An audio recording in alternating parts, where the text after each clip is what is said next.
త్వరగా వెళ్ళి ఆయన మృతులలో నుండి లేచి ఉన్నాడని ఆయన శిష్యులకు తెలియజేయుడి.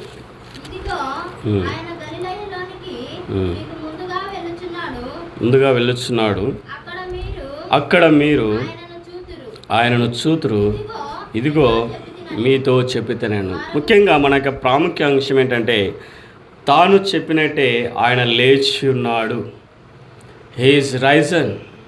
ప్రపంచంలో యావత్ ప్రపంచ చరిత్రలో కూడా ఒక మనిషి చనిపోయిన తర్వాత లేచిన దాఖలాలు లేవు. ఒక యేసుక్రీస్తు ప్రభు మాత్రమే సాధ్యమైంది. అంత గొప్ప వ్యక్తిగల దేవుడు నీకు నాకు కలిగిన దేవుడు. Is Ryzen. ప్రపంచంలో ఏ సమాధి అయినా చూడండి, అది రాజులైనా సరే, చక్రవర్తులైనా సరే, అధిపతులైనా సరే, ఎంత గొప్పవారైనా సరే, ఈవెన్ ఈజిప్ట్ దేశంలో శవాలను భద్రపరచడానికి ఒక రకంగా సుగంధ ద్రవ్యాలను వాడతారు. ఎంతో మంచి సుగంధ ద్రవ్యాలు వాళ్ళు రాజులు, చక్రవర్తులు ఎవరైనా చనిపోయిన తర్వాత కూడా వాళ్ళ సమాధులు ఆ రకమైన ఆ యొక్క భద్రపరిచే విధంగా ఉంటుంది. కానీ ప్రతి ఒక్కరి సమాధి కూడా ఎలా ఉంటుందంటే, వాసనతో నిండి ఉంటుంది, కంబుతో నిండి ఉంటుంది, ఎముకలతో నిండి ఉంటుంది, కనీసం బూడిదతో నిండి ఉంటుంది. ప్రపంచంలో ఏకైక వ్యక్తి సమాధి కలిగి ఉండి ఆ సమాధి ఖాళీగా ఉండేది ఒక యేసుక్రీస్తు ప్రభువుకు మాత్రమే సాధ్యపడింది. ఎంత గొప్ప దేవుడు మన దేవుడు చూడండి. అలాగా నిన్ను నన్ను కూడా రాబోయే కాలంలో చేయబోతున్నాడు దేవుడు.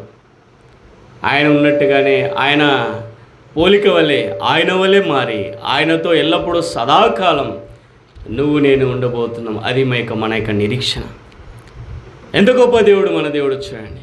ప్రపంచంలో ఏ చక్రవర్తులు కానీ పెద్ద పెద్ద వారు, సామంతరాజులు, అధిపతులు, చక్రవర్తులు వీళ్ళందరూ కూడా చనిపోయినారు. సమాధి కంపు కొట్టే స్థితి ఉంది, వాసన కొట్టే స్థితిలో ఉంది, ఎముకలు ఉన్నాయి, శరీరము ఉన్నాయి. కానీ యేసుక్రీస్తు ప్రభు ఆ యొక్క సమాధి మాత్రమే ఖాళీగా ఉంది.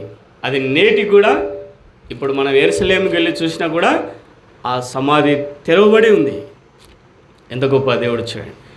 కాబట్టి దేవుని గురించి మనం కొంచెం జాగ్రత్తగా చూసినట్లయితే, ప్రపంచంలో ఇదివరకు ఏ వ్యక్తిని గురించి కూడా ఈ మాటలు చెప్పబడలేదు. ఏ మాటలు? కన్యక గర్భాన ఒక వ్యక్తి పుడతాడు, ఆయనే యేసు అని పిలువబడతాడు, ఆయనే ఇన్ని సంవత్సరాలు జీవిస్తాడు, తర్వాత ఇన్ని మేళ్ళు, ఇన్ని ఉపకారాలు, అనేక అద్భుత కార్యాలు చేస్తాడు, అనేక మందిని స్వస్థపరుస్తాడు, అనేక వ్యాధిగ్రస్తుల నుంచి విడిపింపజేస్తాడు, అలాగే చనిపోయినవని సైతం లేపుతాడు అని చెప్పేసి ప్రపంచంలో ఏ వ్యక్తి గురించి చెప్పలేదు ఈ మాట. ముందుగానే కొన్ని వేల సంవత్సరాల క్రితం రాజుల ద్వారా, చక్రవర్తుల ద్వారా, ప్రవక్తల ద్వారా ఒక కన్యక మరియ గర్భాన ఒక కన్యక ఒక స్త్రీ ద్వారా పుడతాడు. ఎంత గొప్ప వాగ్దానం చూడండి. తొలి మానవుడైన ఆదాము చేసిన పాపము. రండి దయచేసి ఒక మాట చదువుకుందాం. తొలి మానవుడైన ఆదాము దేవుడు చూసినట్లయితే ఏం చేయాలని చూసినాడంట. దయచేసి రండి ఇక్కడ ఆదికాండం మొదటి అధ్యాయం 20వ వచనం. దేవుడు మన స్వరూపమందు మన పోలిక చొప్పున నరులను చేదుము చాలక. ఏమన్నాడు దేవాదేవుడు? ఇప్పుడు తండ్రి ఉన్నాడు, కుమారుడు ఉన్నాడు, పరిశుద్ధాత్మ దేవుడు, ముగ్గురు ఉన్నారు. వారు ఏమంటున్నారంటే, ఈ సృష్టి యావత్తు కూడా అంతా కూడా నిర్మించబడింది, తయారు చేయబడింది దేవుని యొక్క నోటి ద్వారా, నోటి పలుకు మాట ద్వారా అంతా కూడా సృజింపబడుతూ వచ్చింది. ఆకాశం, అంతరిక్షము, భూమి, సముద్రము, అందులో ఉన్న సమస్తం కూడా మాట ద్వారా జరుగుతూ వచ్చింది. కానీ దేవునికి ఒక ఆలోచన వచ్చిందంట. ఏమని అంటే, మన పొలుకు చొప్పున నరులను చేదము అని. ఉదాహరణకు మనల్ని దేవుడు ఎలా తయారు చేస్తూ వచ్చాడంటే, అద్దంలో మనం చూసుకున్నప్పుడు మన స్వరూపం కనబడుతుందా లేదా? అలాగే దేవుడు నిన్ను నన్ను చూస్తూ వచ్చినప్పుడు తన స్వరూపమే మనకిస్తూ వచ్చాడు. ఎంత ఆశ్చర్యం చూడండి. దేవాదేవుడు తయారు చేస్తూ వచ్చినప్పుడు దేవుడు ప్రతి ఒక్క మనిషిని కూడా ఎలా తయారు చేస్తూ వచ్చాడంటే, దేవుని యొక్క స్వరూపంతో చేయబడుతూ వచ్చాడు. వారితో ముచ్చటిస్తూ వచ్చాడు, వారితో సంభాషిస్తూ వచ్చాడు, వారితో సంచరిస్తూ వచ్చాడు, వారితో మాట్లాడుతూ వచ్చాడు. వారితో ఆ రకమైన అన్యోన్య సహవాసం సంబంధం కలిగి ఉండేవాడు ప్రతిదినం. కానీ దేవుడు ఎంతో సార్వభౌమ అధికారం కలిగిన దేవుడు. ఆ చెట్ల యొక్క ఫలములన్నింటినీ కూడా మీరు తినవచ్చు, ఆ తోట మధ్యలో ఉన్న ఒక చెట్టు ఫలాన్ని మాత్రం ఒక్కటి తినవద్దని చెప్పినాడు.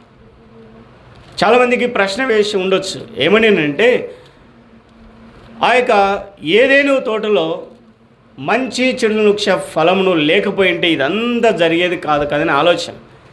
కానీ దేవుడు ఎలాంటి వాడు లక్షణాలు కలిగి ఉండాలంటే సార్వభౌమ అధికారం కలిగి ఉండాలి.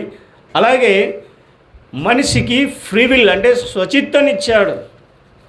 అంటే ఏమని అర్థమని అంటే నువ్వు ఇలా చేస్తే ఇలా అయిపోతావు, లేదా ఈ విధంగా చేస్తే ఈ విధంగా ఆశ్రయించబడతావు, ఈ విధంగా చేస్తే ఈ విధంగా శపించబడతావు అనేది దేవుని యొక్క ఆలోచన.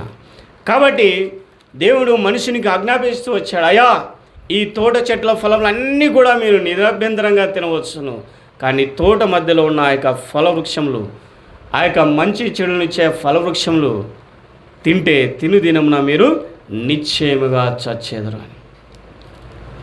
మనిషిని యొక్క ఆలోచన ఎలా ఉంటుందంటే ఏదైతే చేయకూడదో అదే చేయాలని ఆలోచన కలిగి ఉంటాయి, ఏదైతే చేయకూడదో అదే చేయాలని, ఏదే చేయకూడదని ఆలోచన కలిగి ఉంటుంది మనిషి. ఇప్పుడు మనం పిల్లలను చూస్తాం అనుకోండి, వారు అబద్ధం ఆడతారు, వారైతే ఏదైతే చేయకూడదో అదే చేస్తూ ఉన్నారు. ఎక్కడి నుంచి వచ్చిందంటే తొలి మానవుడైన ఆదాము ద్వారా నుంచి సంక్రమించిన ఆ యొక్క విషయం. కాబట్టి దేవుడు ప్రతిదీ యావత్తును కూడా చూసినప్పుడు ఆదికాండం 1వ అధ్యాయంలో ఉంటుంది, 7 సార్లు ఉంటుంది ఆ మాట. ఏమని ఉంటుందంటే ప్రతిదీ దేవుడు తయారు చేస్తూ వచ్చినప్పుడు మంచిది మంచిది మంచిది మంచిది అని చెప్తూ వచ్చాడు, 6 సార్లు చెప్తూ వచ్చాడు. కానీ 7వసారి ఎప్పుడు చెప్పాడంటే మానవుడు ఎప్పుడైతే తన స్వరూపం చొప్పున తన పోలిక చొప్పున నరుని సృజించినాడో అప్పుడు అంటున్నాడు కదా చాలా మంచిది అని చెప్తూ వచ్చాడు. కాబట్టి తినవద్దని చెప్పిన ఆ యొక్క ఫలవృక్షమును తిని శత్రువుని అపవాది చేత మోసగించబడిన ఈ యొక్క మనుషుడు అలానే పాతాళానికి, నరకానికి, అగ్నిగుండానికి పరిగెడుచున్న ఈ యొక్క మనిషినికి దేవుడిచ్చిన వాగ్దానం చూడండి. రండి దయచేసి ఆదికాండం 3వ అధ్యాయం 15వ వచనం.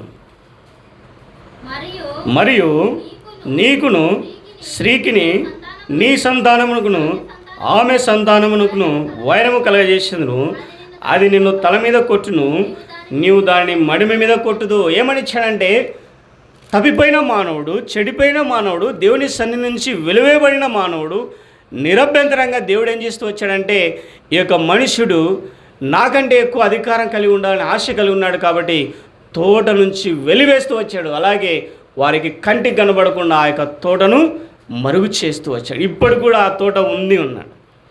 కాబట్టి ప్రేమలో చూసినట్లయితే అలాగ వెళుతున్న మానవుడు, అలాగ నాశనానికి, నరకానికి, అగ్నిగుండానికి పరిగెడుతున్న మానవుడు ఈ విధంగా రోమపత్రిక 5వ అధ్యాయం 12వ వచనం ప్రకారం చూడండి దయచేసి రండి. రోమపత్రిక 5వ అధ్యాయం 12వ వచనం. రోమపత్రిక 5వ అధ్యాయం 12వ వచనం ఏమని సెలవిస్తున్నాడు దేవాదేవుడు? ఇట్లుండగా దయచేసి చదవండి ఎవరైనా. 5వ అధ్యాయం, ఒక మనిషి ద్వారా పాపము ద్వారా మరణమును లోకంలో ఎలాగూ ప్రవేశించెనో అలాగుననే మనుషులందరూ పాపం చేసినందున మరణము అందరికీ సంప్రాప్తమైన. ఒక మనిషిని యొక్క అవిధేయత వలన, ఒక మనిషిని యొక్క పాపం వలన, ఒక మనిషిని యొక్క ఆ యొక్క తిరుగుబాటు వలన లోకంలో ఇదివరకు ఎవరైతే పుట్టి ఉన్నారో, ఇప్పుడు పుడతా ఉన్నారో, రాబోయే తరంలో ఎవరైతే పుడుతూ ఉన్నారో వారందరికీ కూడా పాపము సంక్రమించింది. పాపం ద్వారా మరణం కూడా సంక్రమించింది. రండి దయచేసి మత్తయి సువార్త ఒక మాట చదువుకుందాం. మన పితరులు దేవుని అప్పగించిన తర్వాత చెలవిస్తున్న మాట చూద్దాం. రండి దయచేసి మత్తయి సువార్త రండి దయచేసి.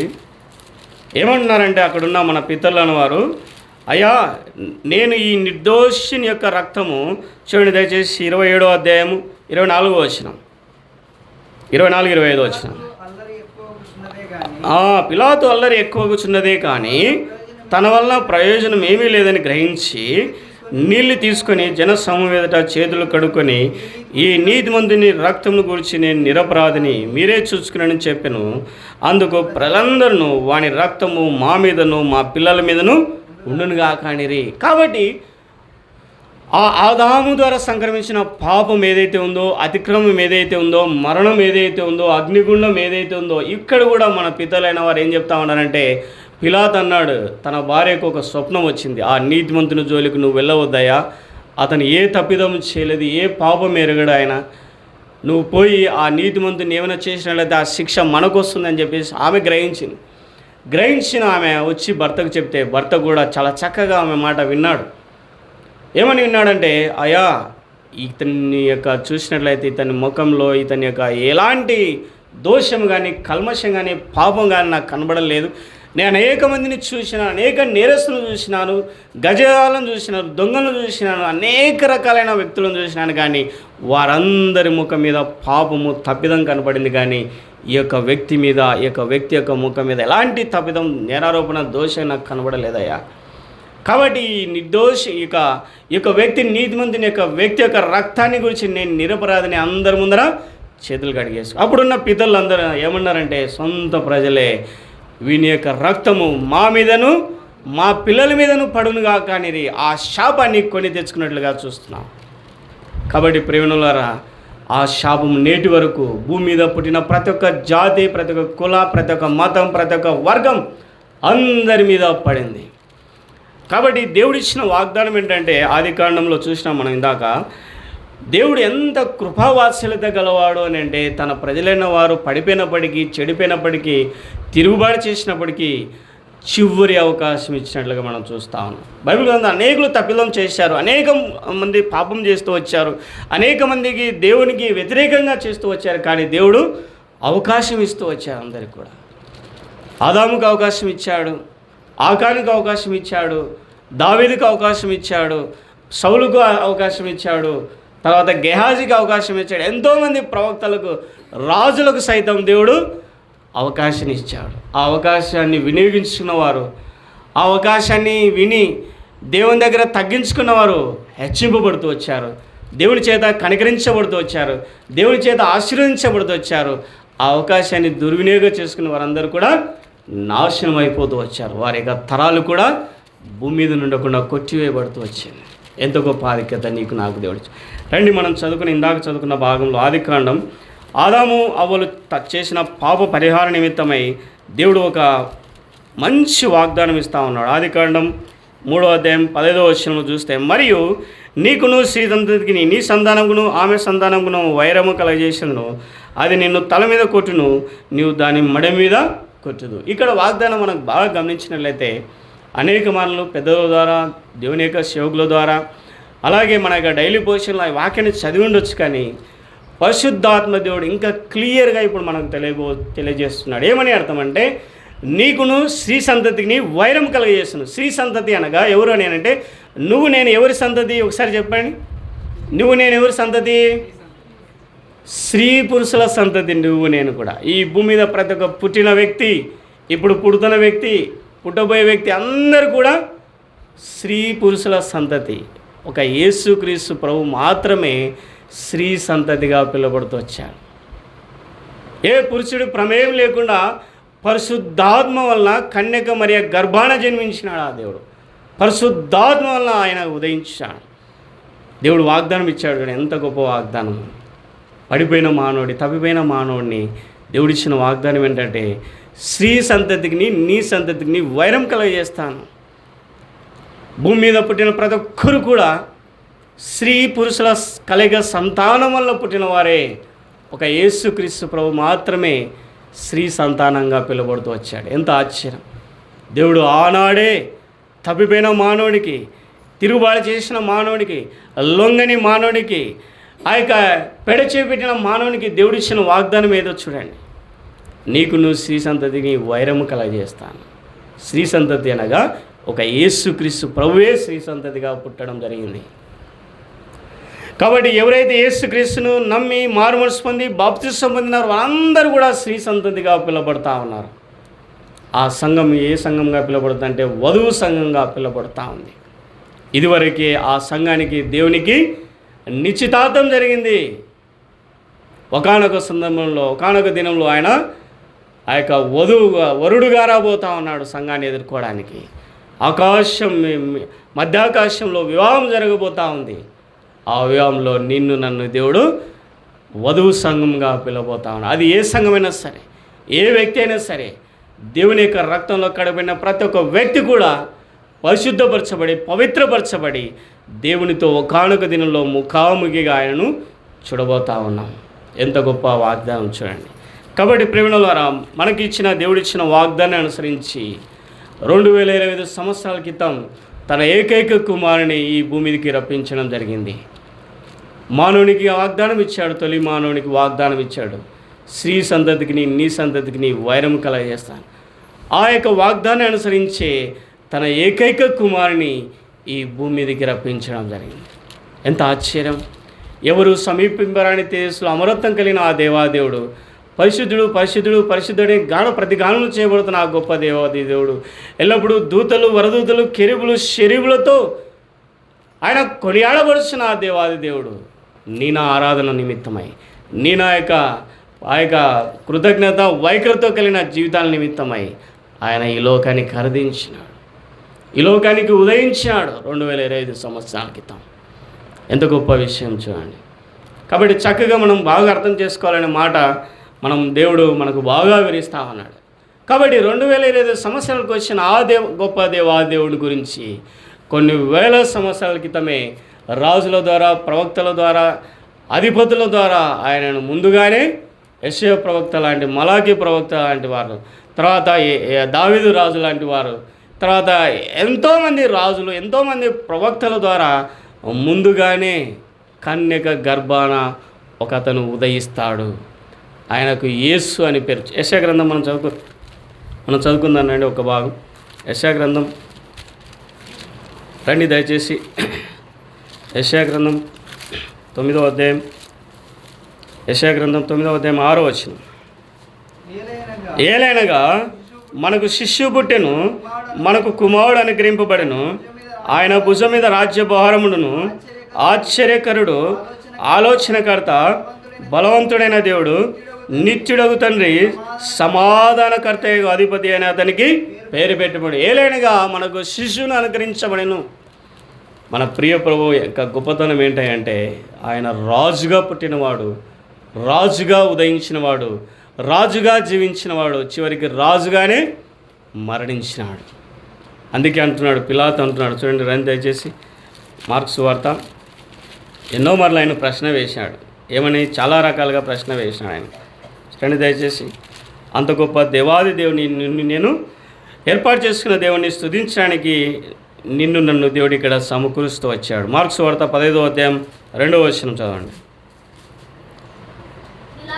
పిలాతు యూదుల రాజు నీవేనా అని ఆయన అడగగా ఆయన నీవన్నట్టే అని అతనితో చెప్పిన. అలాగే 12వ వచనం. అందుకు పిలాతు అలాగైతే యూదుల రాజుని మీరు చెప్పుకొని నేనేమిచ్చేదని మరలా వారిని అడిగి. అలాగే 11వ వచనం 10వ వచనం నుంచి చదవక. అసూయ చేత యేసును అప్పగించినని పిలాతు తెలుసుకొని నేను యూదుల రాజును మీకు విడుదల చేయవచ్చున. అలాగే రండి 18వ వచనం. యూదుల రాజా నీకు శుభమని చెప్పి ఆయనకు వందనం చేయసాగిరి. అలాగే 26వ వచనం. మరియు యూదుల రాజైన యేసు అని ఆయన మీద మోపబడిన నేరమును వ్రాసి పైగా నుంచి. అలాగే 31వ వచనం, 32వ వచనం. ఇజ్రాయేలు రాజుకు క్రీస్తు ఇప్పుడు శిలో మీద నుండి దిగి రావచ్చును. కాబట్టి ఇక్కడ అధ్యాయం అంతట్లో మనం చూసినట్లయితే రాజు, ఈ లోకంలో రాజులు ఎంతో ఉన్నారు, అధిపతులు ఎంతో ఉన్నారు, చక్రవర్తులు ఎంతోమంది ఉన్నారు. వారు రాజ్యాలు ఎంతో ప్రపంచాన్ని జయించిన ఎంతోమంది చక్రవర్తులు ఉన్నారు. వారి దేశం సమస్యపోయింది, వారి రాజ్యాలు పోయినాయి, వారు కూడా మరణించి సమస్య మరచిపోబడినారు. ఎంత ఆశ్చర్యం తెలుసా? ఒక వర్గం కొరకు ఒక వ్యక్తి చనిపోతే ఆ వర్గం వారు అతన్ని గుర్తుపెట్టుకుంటారు కొన్ని రోజుల వరకు, కొన్ని తరాల వరకు.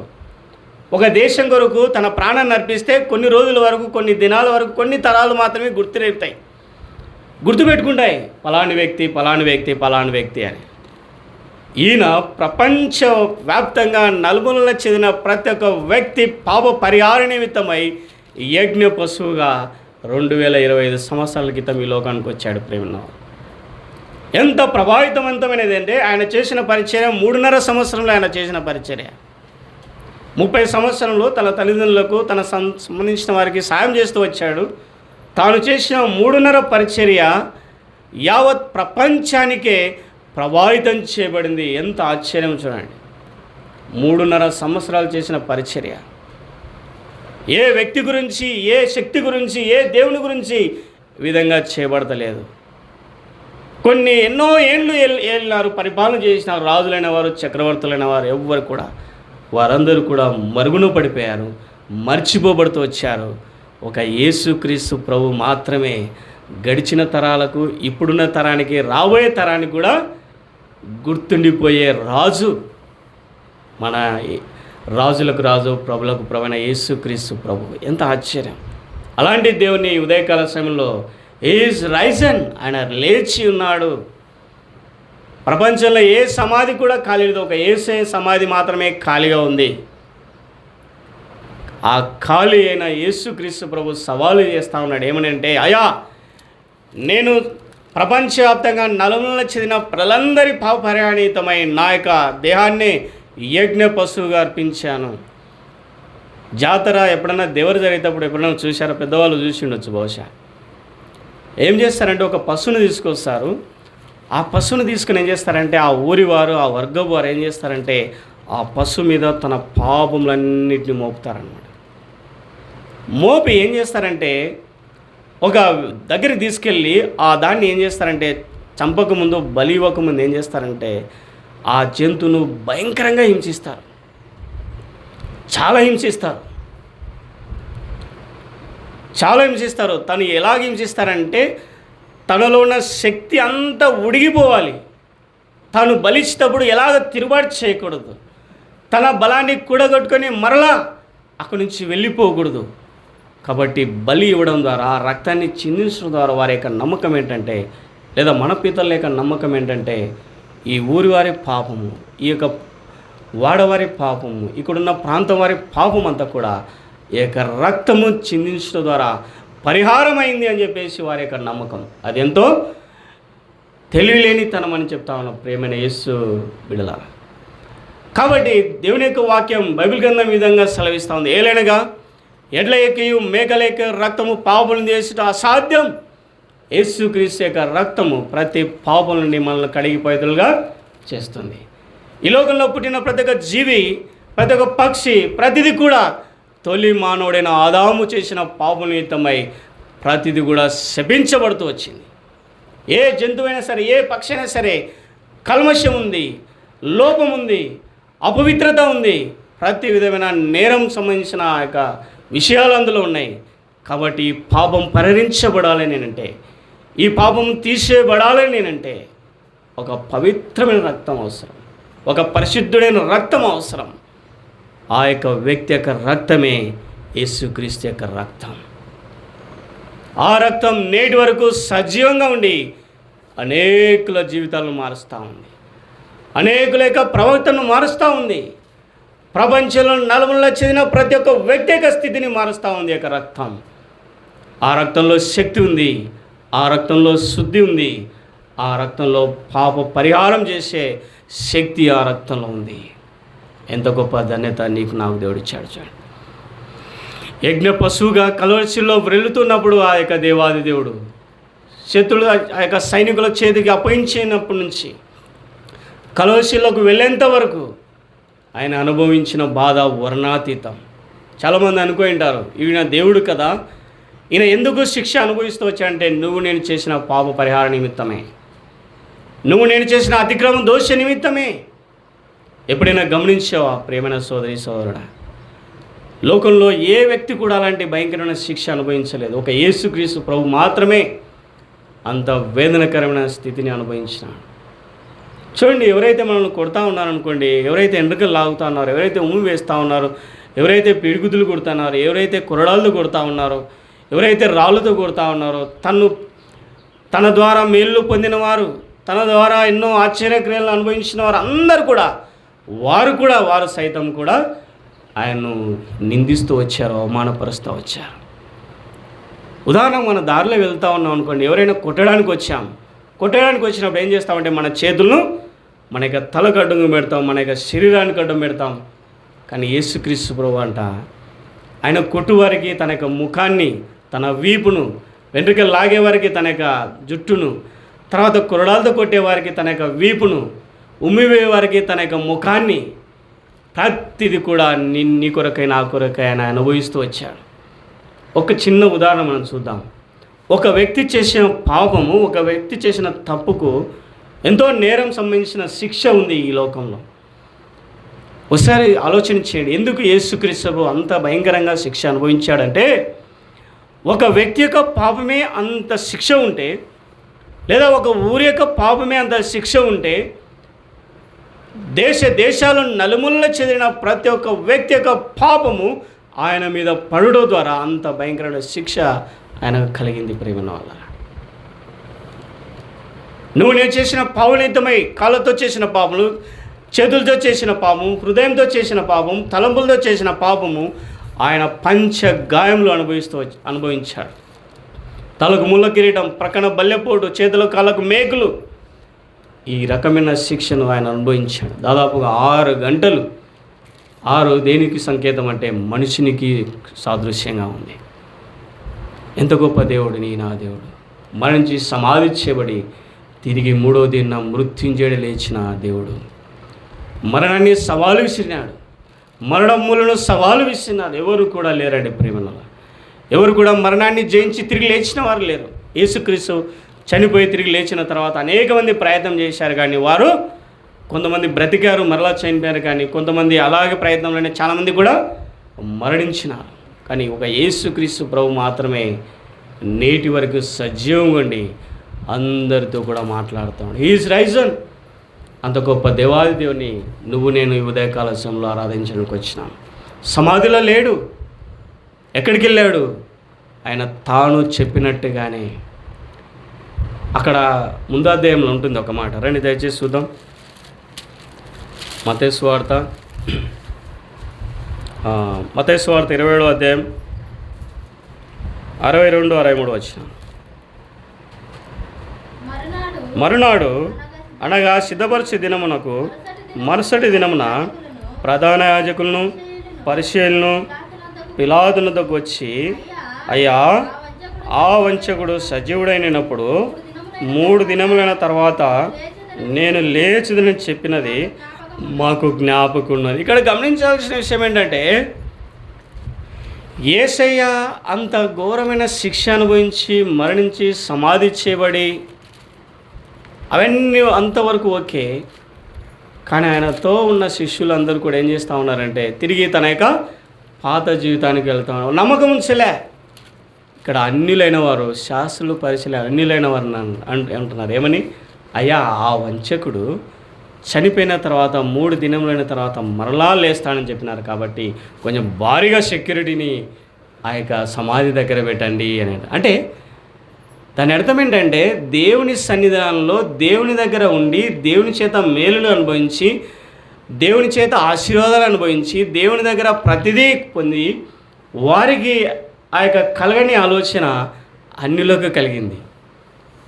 ఒక దైవసేవకుడు చెప్తూ వచ్చాడంటే, ఆ క్రైస్తవ సంబంధించిన ప్రాంతంలో లేదా ఒక చర్చి దగ్గర ఒక వైన్ షాప్ పెట్టాలని ఆలోచన కలిగి ఉన్నారు. వైన్ షాప్ పెట్టాలని ఆలోచన కలిగి ఉన్నారు. అప్పుడు ఎంతో భయపడిపోయినారు స్త్రీలు అయితేనేమి. అయ్యో, మా భర్తలు ఈ విధంగా తాగుబోతుకు అలవాటు పడతారే, అలాగే పురుషులు కూడా అయ్యో, మా పిల్లలు తాగుబోతుకు అలవాటు పడిపోతారే, అయ్యో ఎంత భయంకరమైన విషయం. చర్చి దగ్గర అందుబాటులో ఇక వైన్ షాప్ పెడుతున్నారే, ఎంత భయంకరమైన విషయం అని ఆలోచన చేస్తూ ఈ విధంగా వైన్ షాపు నాకు ఇచ్చిన ఆలోచన ఏంటంటే, దేవుడు అది ఏ రకమైన దిక్కున పెట్టండి. ఈ యొక్క భాషలో చెప్పాలంటే ఎక్కడైనా పెట్టండి, దానికి డిమాండ్ అనేది తగ్గదు. అది ఏ దిక్కునైనా పెట్టండి, ఏ రకంగానే పెట్టండి, నేడు దినాల్లో ఇంకెక్కువ అయిపోయింది. అది ఏమైందో కానీ దినాలు గడుస్తున్న కొద్దీ ఆ వైన్ షాప్ మాత్రం కాస్త నష్టాల పాలైందంట. నష్టాల పాలై ఆ యజమాని ఒక విచిత్రమైన ఆలోచన కలిగి ఉన్నాడంట. పోయి పోలీస్ స్టేషన్లో కేసు పెట్టినాడు. ఎవరి మీద కేసు పెట్టినాడంట? క్రైస్తవుల మీద కేసు పెట్టినాడంట. క్రైస్తవులకు సంబంధించిన పెద్దల మీద, పాస్టర్ మీద కేసు పెట్టినాడు. ఎందుకని అంటే వీళ్ళే ప్రార్థన చేయడం ద్వారా, వీళ్ళే ఆ విధంగా నాకు విరోధంగా చేయడం ద్వారా నా వైన్ షాప్ మూతపడిపోయింది. అక్కడున్న లాయర్స్ అందరూ కూడా అన్నారు, అయ్యా వారు చేయడం అనేది నీకేట ఆలోచన? అవును, చేసినారు వాళ్ళే అని చివరిగా ఫైనల్గా జడ్జి ఒక చెప్పాడంట. ఏమని? అయ్యా మీరు చేసిన ప్రార్థన దేవుడు విన్నాడని ఒక అన్యుడు సాక్ష్యం చెప్తా ఉన్నారే, ఆ యొక్క శక్తి ఉంది మా ప్రార్థనలో, దేవుడు మా ప్రార్థనకు జవాబు ఇస్తాడు అనేది ఆ యొక్క ఆలోచన, విశ్వాసం అనేది